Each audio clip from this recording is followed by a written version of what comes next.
Have you ever felt like you're carrying too much, even when nothing seems visibly wrong? Like the world expects you to smile, show up, and keep going, while inside something tightens and pulls you down? Today's story is a gentle reminder that stress isn't always loud. Sometimes it hides in our everyday lives in the way we breathe, think, and try to keep it all together. This is the story of the balloon seller, a simple tale that holds a powerful message about understanding what truly lifts us. In a small town where the wind always seemed to whisper secrets through the trees, there lived an old man named Aaron. He was known by everyone as the balloon seller. Every morning, Arun would set up a wooden cart under a banyan tree at the edge of the town square. The cart was colorful, with bunches of balloons tied to its sides: red, yellow, green, blue, even silver ones that sparkled when the sun hit them just right. Children loved Aaron. They'd run up to him with coins in their tiny hands, pointing eagerly at the balloon they wanted. Aaron always greeted them with a soft smile and a question. "What color do you feel like today?" But Arun wasn't just selling balloons. The townspeople often said there was something different about him, like he knew things others didn't, like he saw more than what was said.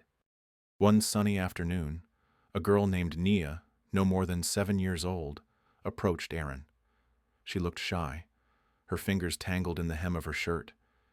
He crouched to her level, holding out a bunch of balloons. "Pick one," he said gently. Nia looked up at the balloons, eyes wide with wonder, then asked, "If you let them all go, which one would fly the highest?" Aaron smiled. "It's not the color of the balloon," he said. "It's what's inside that makes it rise." Nia didn't quite understand, but she nodded politely and picked a blue one. Arun watched her run off, the balloon bobbing behind her like a bright little cloud. Behind her, sitting on a nearby bench, was a young woman named Maya. She had been watching the whole exchange. Maya wasn't from the town. She had come for a short break from work, hoping the quiet would help her feel better. But the quiet had only made things louder in her mind. She hadn't slept well in weeks. Her chest felt tight every morning. She was exhausted but couldn't slow down, and most days she didn't know why she felt so overwhelmed.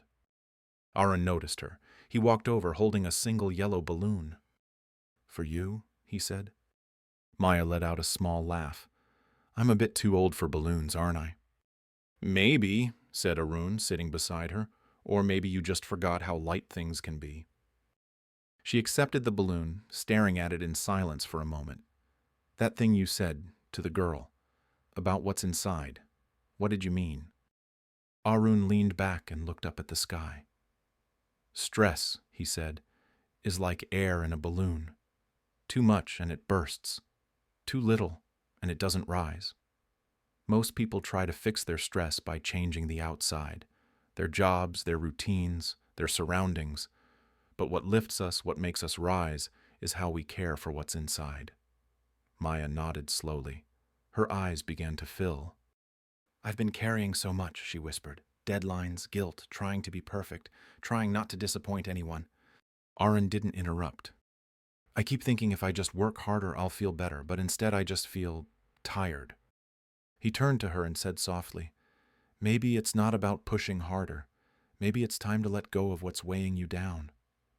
Maya looked at the balloon again, the way it tugged gently against the string in her hand, as if it was asking to fly.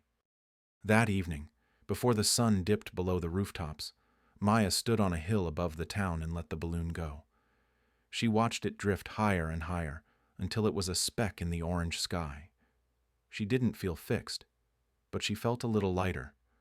Sometimes stress isn't solved by doing more. Sometimes it begins to ease when we ask, "What am I holding inside? And what can I finally release?" We often think stress is about what's happening around us: deadlines, responsibilities, other people's expectations. But what if it's more about what we're carrying within? Like Maya in the story, maybe what we need isn't to push harder. Maybe it's to pause, reflect, and ask ourselves, what can I let go of? What's truly worth holding on to? I am allowed to pause. I do not have to carry everything alone. I give myself permission to let go of what no longer serves me. I am enough, even when I'm resting. I listen to what my body and heart are telling me. I release the weight of expectations, gently and without guilt. Peace begins with me. If this story made you feel seen, you're not alone. Take a moment today to breathe, to release, and to rise, just like a balloon finally set free. More 5-minute resets and stories for your peace of mind. Subscribe to Inner Reset. Thank you for watching.